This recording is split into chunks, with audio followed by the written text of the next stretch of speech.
Whoa! Is that it? Is that it?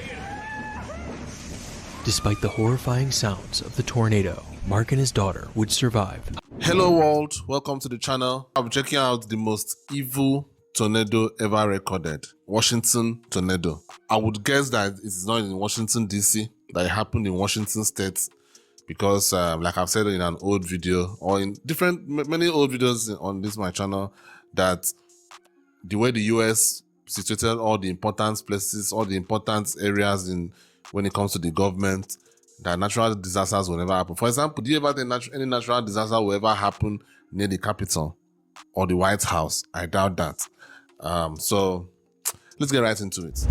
On the morning of November 17th, 2013, Matt Wells would witness one of the most frightening things anyone can ever see. A powerful tornado tearing up his hometown of Washington, Illinois.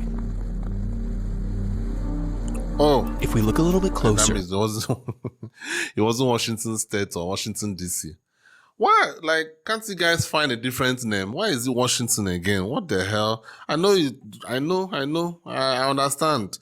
George Washington, fine, I get it. You're legendary. But are you going to name every place Washington? What the hell? Washington, Illinois. We can see millions of pieces of debris orbiting around the tornado. Thankfully, Matt was able to escape from the path of the tornado, but that was not the case for everyone in town. Holy shit. This is the full story of the Washington tornado.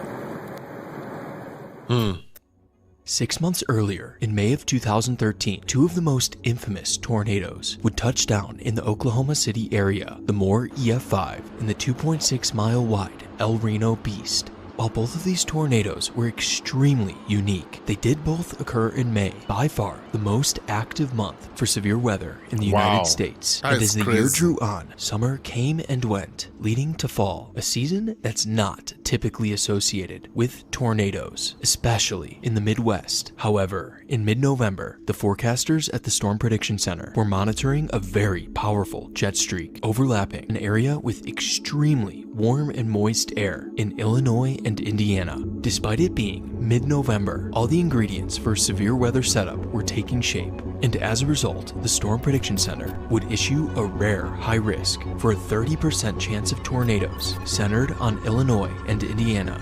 And on the morning of Sunday, November 17th, while most were going about their day, whether it was at church or shopping at a mall, storms would initiate across central Illinois. The high risk was underway. Meteorologists monitoring the situation would take note of a dominant supercell near the city of Peoria, Illinois, and would issue the very first tornado warning of the day. And at 10:52 in the morning, a tornado would touch down right on the Illinois River. The tornado would continue northeast at 52 miles an hour, initially traveling over open fields. However, it was rapidly closing in on the town of Pekin, Illinois. Pekin, if you are in the path of this cell, now is the time to take shelter. Get to your basement, get to the centermost portion of your home. Look at the tension, like the way they're talking. Oh, like Pekin. I'm like, move to your basement, move to your basement. Take cover. I am hearing things right now, Chuck. Yes. I think we may need to take shelter right now ourselves. Wow, even them. We need to go off the air. Yeah. We will be back when we can. Wow. The tornado would once again cross the Illinois River and was about to bear down on the town of Pekin, Illinois. The moment the tornado moved into town was captured on video, and while it only appeared as a dusty circulation, it would produce EF2 level damage, affecting over 179 homes, 6 businesses, as well as injuring 10 residents, which could have been much worse if it weren't for the tornado warning issued by the National Weather Service prior to the tornado entering town. 4.5 miles after touching down, the Pekin tornado would lift right on the doorstep of the Henderson Funeral Home, and while this circulation had died, the day was far from over. Like a giant monster, the storm was taking a deep breath, forming a new hook on radar, and sure enough, at 10:59, a second tornado would touch down. Immediately after forming, this tornado was already stronger than the Pekin EF2. As the tornado moved northeast, it would come within a few hundred yards of the WE. I mean, so far it's just EF2, so I guess it wasn't that serious, right? So how was it that evil? Maybe it increased to EF5 at some point. EK studio, where the anchors took shelter just a few minutes prior. Right now ourselves. We do. Video taken around this time would show how the tornado was an extremely compact circulation. The tornado would then pass through the parking lot of the newly built Summit Point Church, and at 11 o'clock, the National Weather Service would broadcast an extremely ominous message. A confirmed tornado was located near East Peoria at 10:58 a.m. Washington will be affected around 11:05 a.m. The message was clear, and the people downstream should have immediately taken cover. Steve Neubauer, aware of the oncoming threat, was frantically looking for his pet cats. Tragically, he did not make it downstairs in time and would be the first victim of the tornado. I mean, this is where as an African person, I may differ from Americans. You are Americans, I may be watching this video, and I hope nobody's offended by this. Let me put it like this. We love our animals, but I don't think the average Nigerian would risk his life for the animal. Yeah, the pets are our friends. If you have a very good dog, you would love him to death. You would love him so much. You would try to save him, obviously. I'm not saying that immediately the tornado starts, you just like abandon the dog and run away. No. But if you look for it and looks for it and looks for it and looks for it, and the tornado is just there, I mean, at some point, you have to just run into the basement. But now that he has lost his life, the cats probably still lost their lives as well. So I'm just saying. I know some Americans take their animals very seriously. I understand that, and I'm not saying it's a bad thing. I'm just saying at some point you have to prioritize your life. Even when you are in a plane on a flight, they tell you all the time, save yourself first. Save yourself first. So it's not really a bad thing. Like I'm not saying you should just abandon your pets like that. No. But I just feel like at some point, if the tornado is getting very close, it's time to run into the basement. Like it's time. I'm sorry. Shows how the tornado shredded these two homes into tiny little pieces. The tornado would continue its march northeast at over 55 miles per hour. It was right around this time Gary Dieters and his son would record the tornado from the northwest. At the beginning of Gary's video, the tornado had the same appearance as it did earlier in its life, a large funnel with a circulation underneath. You can also clearly hear the jet-like roar from the tornado, a sound that's only associated with strong tornadoes. As they continued to record, Gary would make the correct decision to take cover in a bank, and it was right around this time when they would capture one of the most pivotal moments in the entire life of the tornado. To the southeast of the tornado, a secondary vortex would merge with the main tornadic circulation. Okay. This process would rapidly intensify the tornado, making an already bad situation even worse. From this moment on, the tornado would produce an unbroken swath of high-end EF4 level damage. Okay. Sadly, It's increasing. Army veteran Charles Kuntz was caught right in the crosshairs. He would initially survive, but in critical condition. 6 weeks later, Charles would pass. The tornado was now entering the town of Washington, Illinois, and it was only getting stronger. Wow. Washington resident Greg Berglund would have by far the best view of the tornado as it went into town. You can see in his video all the dead leaves flying through the air, something that almost never happens in tornado videos, because tornadoes don't typically occur at this time of year, especially in Illinois. It's also, in my opinion, one of the most incredible tornado videos. You can really see the raw power of the tornado as it moves across the horizon. Look at While that. I appreciate this video, Greg really should have taken cover. Although I'm not gonna lie, I probably would have been outside doing the same thing. Really?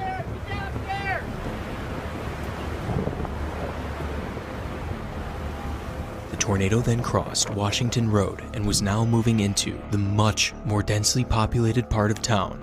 It was also around this time Chris Lancaster would begin recording the tornado from his back patio. Notice how in Chris's video, the tornado wasn't moving side to side. Rather, it was getting larger and larger. And while Chris was in danger, other residents were already feeling the impact of the tornado.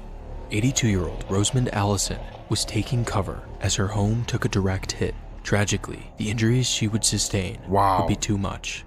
She would pass 9 days later. Damn.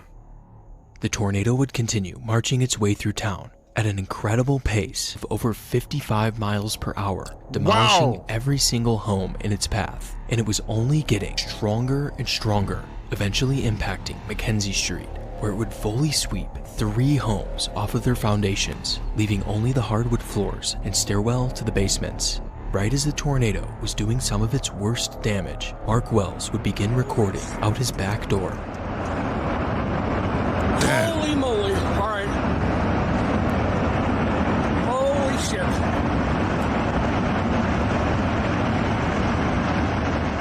right, I gotta go. I'm coming, honey. Incredible. Mark would make the correct choice and take cover in his basement with his daughter Josie. Whoa! Is that it? Is that it? Despite the horrifying sounds of the tornado, Mark and his daughter would survive. However, their home was gone. The neighbors' homes to the north were even worse, as they were completely swept off of their foundations. Now, going back to Chris Lancaster, who is still recording the tornado from his back patio. And as the tornado got closer and closer, the winds would get progressively stronger and stronger until it became too much and the home would catastrophically fail, sending Chris flying. Damn! And it's still recording. He's still recording. Why? Chris was just barely south of the main core of the tornado, and miraculously, he would escape with only a few cuts on his face. Are you...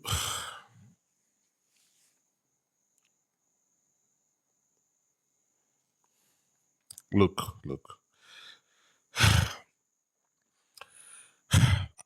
I commend these people. Without them, we will never get to see videos like this. So, I'm not really in any position to call these people bad names, like calling them stupid or crazy or things like that, because at the end of the day, we need people like them to help us see things like this. But come on, man. Come on.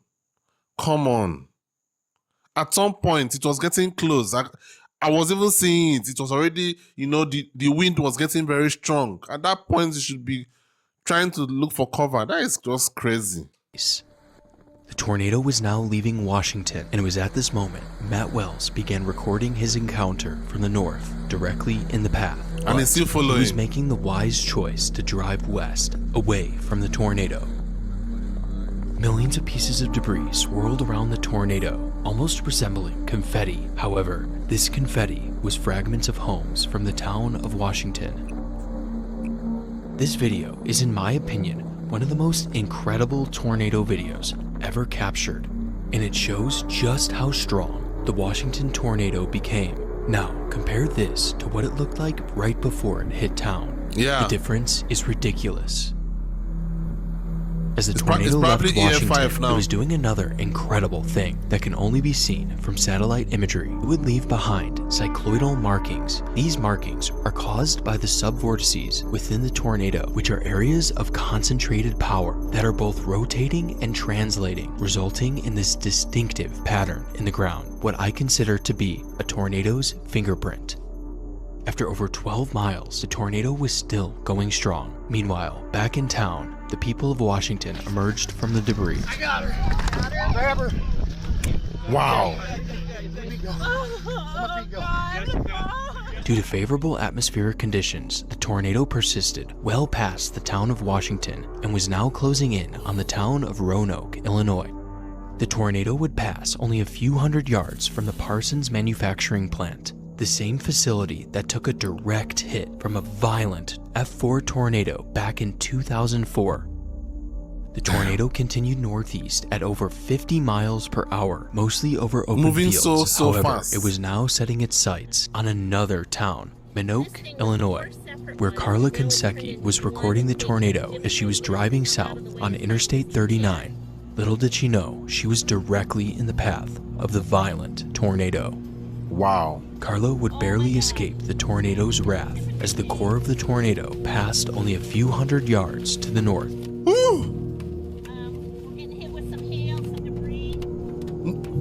At this point, the tornado had been on the ground for over 35 miles, but it was still going strong. After barely missing the town of Minoke, Illinois, almost killing Carla Konsecki, it would nearly hit Dana, Illinois, continue northeast, and at 11:47, the tornado would lift near the town of Long Point, Illinois. The Washington tornado had left a path of destruction of over 45 miles, destroying over 1,000 homes, which equated to about $950 million in damage, putting it in the top 10 costliest tornadoes at the time. And even though the Washington tornado had lifted, the supercell was still going strong and would put down 2 other EF2 tornadoes. I also want to mention the deadly tornado that happened down south in New Minden, Illinois, killing 3, and an EF3 tornado that would affect Brookport, Kentucky, killing another 3 people. In total, over 77 tornadoes would touch down on November 17, 2013, a time of year that really shouldn't see any tornadoes. But that's not the end of the story. How were the people of Washington going to recover from a tornado that destroyed over 1,000 homes in town? Almost immediately, the locals would get to work cleaning up the debris, donating supplies, and housing the unfortunate ones who now no longer had a home. And while the people were putting their blood, sweat, and tears into fixing their hometown, the mayor would ask for help from the federal government, applying for a $26 million grant from FEMA. Unfortunately, FEMA would deny the request, citing a rule: the threshold required for FEMA to approve the aid is equal to $1.35 times the state population. And given that the Illinois state population at the time was around 13 million, for some reason, FEMA did not grant Washington any federal aid, which is disgusting. The Washington tornado was one of the most impactful tornadoes ever, yet for some reason, FEMA did not consider that disaster enough. That makes zero sense, crazy. And it really sets a horrible precedent, and basically says any tornado that occurs in a highly populated state like Illinois is not going to get any help from the federal government. We really feel I don't really understand this. Like, shouldn't you actually give the populated area? Like, the whole thing is kind of confusing in my brain. that the federal law that the FEMA follows needs fundamental reform and improvement. It really is unfair to large states like Illinois and other large states as well that have big cities in them, but also many rural areas. And the formula that FEMA has followed with respect to aid to municipalities and counties just isn't fair. And while the situation surrounding the FEMA funding is extremely disheartening, I do want to talk about some of the positive takeaways. One of the most remarkable things about the Washington tornado is that it only killed 3 people. And while yes, 3 people is 3 too many, given the situation of a violent tornado going directly through a densely populated area, 3 dead is very low. So why did only 3 die? In my opinion, the main reason for the low death count was the remarkable job done by the meteorologists at the National Weather Service. While the Washington tornado was a freak tornado, the meteorologists saw it coming. They warned it and got the message out well ahead of time, informing everyone in its path to get to cover, saving countless lives. Now compare that to the Plainfield F5, another violent tornado that occurred in Illinois, but had no tornado warning. The confusion surrounding the Plainfield tornado was a huge issue and is the main reason why 20 people died, because none of those 20 knew what was coming their way. Another reason for the low death count was the quality of construction in Washington. Most of the homes had basements, meaning almost everybody had a safe place to go. Now compare that to Moore, Oklahoma, where almost none of the homes have basements. And sadly, the EF5 tornado that went through Moore, Oklahoma earlier the same year would kill a far greater number at 24. In the years following, Washington would fully recover. It's now nearly impossible to see where the tornado went through town. Wow. Okay, that was very grim. That was very, very grim. It was almost going like a horror movie. Crazy. Man. I can see why this tornado of a thing is so scary, because the way it moves, the way it just like, just seems like the devil is coming. Something like that. It's scary. Seriously. And that whole FEMA thing, I really like, in my head, I was trying to understand it, but my brain was beginning to rot. I just couldn't understand it, to be honest with you. Shouldn't a more populated state actually get the grant compared to a less populated state? It makes no sense to me. You guys, explain it down in the comments for me. Maybe I'm missing something. Let me know what you guys think in general down in the comments. Thank you guys for watching. I appreciate you. I'll see you on the next one. Peace.